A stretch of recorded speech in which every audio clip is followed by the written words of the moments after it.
de-duping music files. Is there an easier way to do this? Let's talk about this.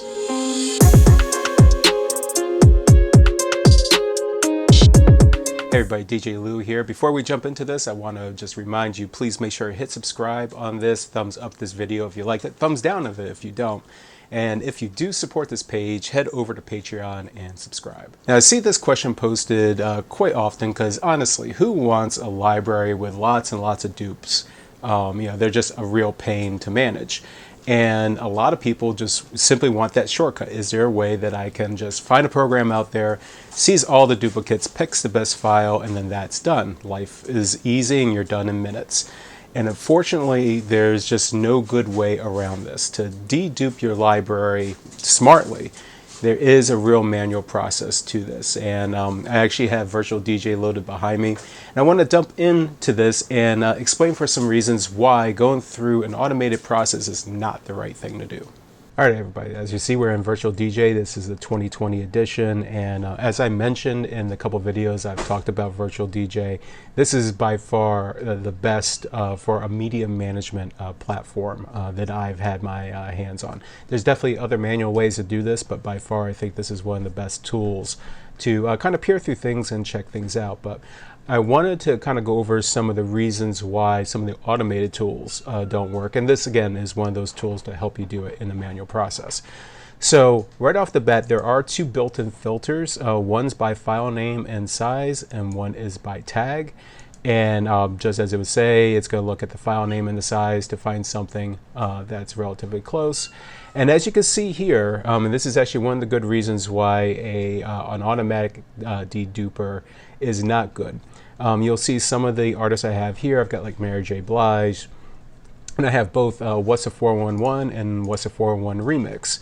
And in this case, there is what's a loose definition of the title.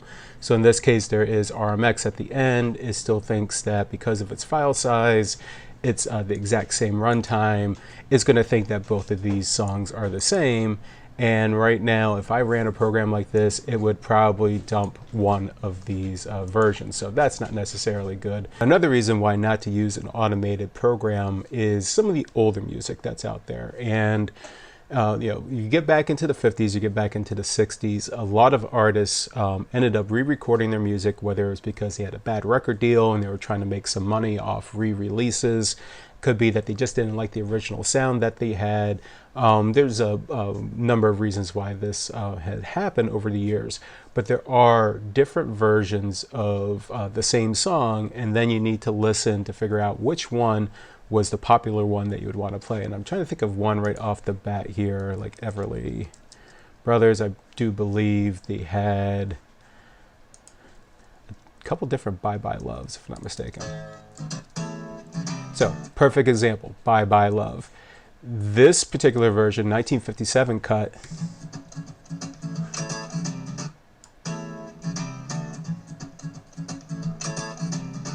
very distinct sound. Now we go to the re-recording. This is 1960.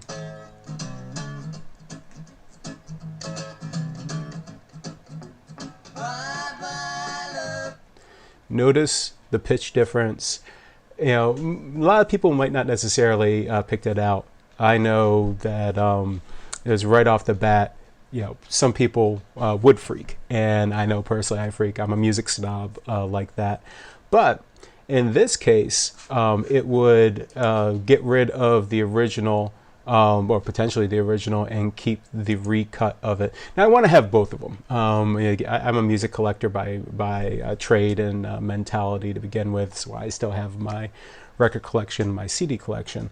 But just be aware that those newer songs, they may actually even sound better in some cases, but those not necessarily were the popular versions of those songs.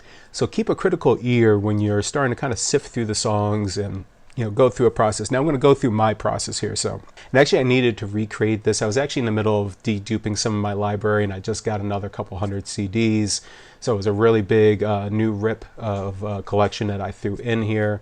So I know there's a lot of onesies and twosies, or maybe even some older rips that I have for CDs that are long gone, now that I have fresh copies of them. So now I'm going to re-go through all of these. There's 10,000 songs in here, so yeah, there's 5,000 potential dupes. The reality is I'm probably going to keep a good majority of them because they are part of a full rip of a CD, but also they may be just a onesie, twosie kind of thing. So this is what I do. And again, Virtual DJ I think is the best platform for this because it allows you first this filter that's already built in, so you're going to get that logic in there. But there are other tools out there that you can dive into and come up with somewhat similar results, but having everything in my my performance player is definitely very convenient. So right off the bat, I know I've got Till Tuesday here. I've got a Billboard cut that I have, plus a compilation album, so I know those are fine now. In Virtual DJ,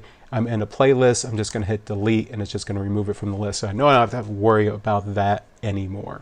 I actually just started this before, and I wish I hadn't, because I had this whole NSYNC rip that I had that I just deduped a major part of that, but I know that one's fine, so we're going to go through here. Now, 101 Strings Orchestra, there's a definite difference between this particular version.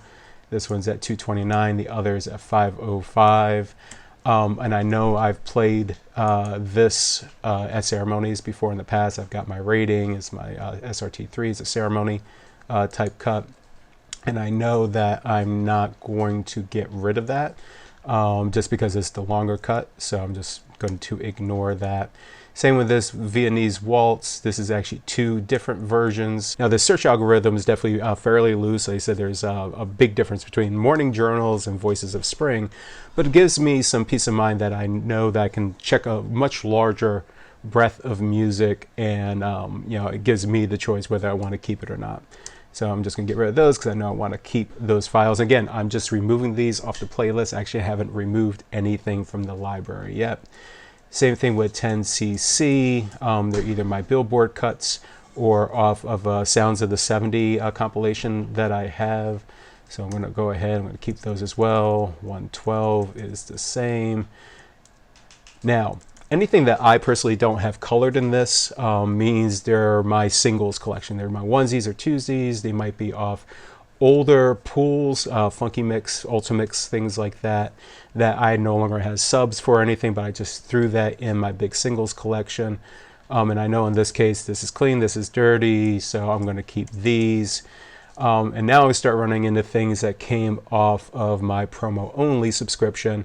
Now I know that I'm going to want to get rid of one of these, and I'm still trying to figure out. I just kind of bulk downloaded everything from Pool. I've color coded it this kind of peach color, and I know I'm going to keep that around for a while because I haven't quite decided which copies I'm going to kick and which ones I'm going to keep. So that's just something in mind. Tupac in general, it seems like all the ones that are not colored, they're my singles collection, are all kind of clean cuts and all that. So right off the bat, I know I'm pretty good on that. And yeah, this is what I do. It's a little bit tedious, but right now we've already gone through over 100 files already just by quick eyeballing it, seeing what I have, having it grouped by artists I think really helps. Also, because I use my short codes that I created, it gives me a quick visualization of songs I've already tagged, so I know it's songs I've normally kept. Here's a good example, Three Doors Down, it's Kryptonite. They're both instrumental, they're both the same exact song, so I can right click and delete. And this is actually one thing I really like about Virtual DJ compared to, say, Serato. Serato, you could get into this kind of almost false mindset of security where I'm kind of like deleting, removing things, and the keyboard shortcut is very similar, where it was a Command, Shift, and Delete, and that gets rid of it. In Virtual DJ, you actually have to deliberately do this action, a file operation, and then delete. So when I delete it, I know it's being deleted. It's not by accident or anything. Now, of course, I always have a backup and everything.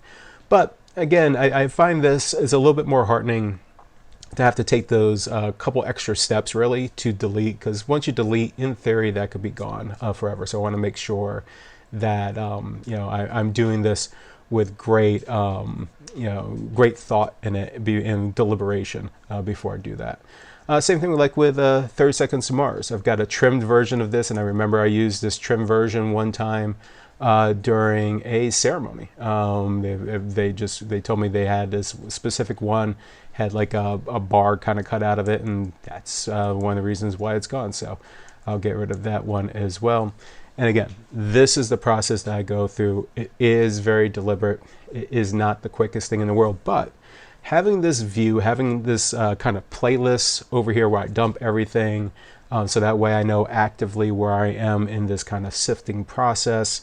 Because I color code my files, like in this case, my green ones are full regular rips, my regular CDs.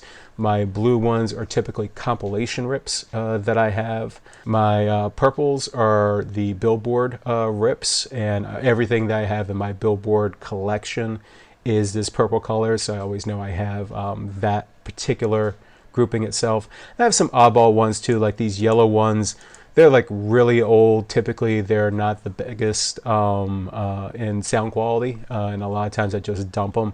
But I just combined everything I have from old drives and all that, and I'm manually going through this entire process.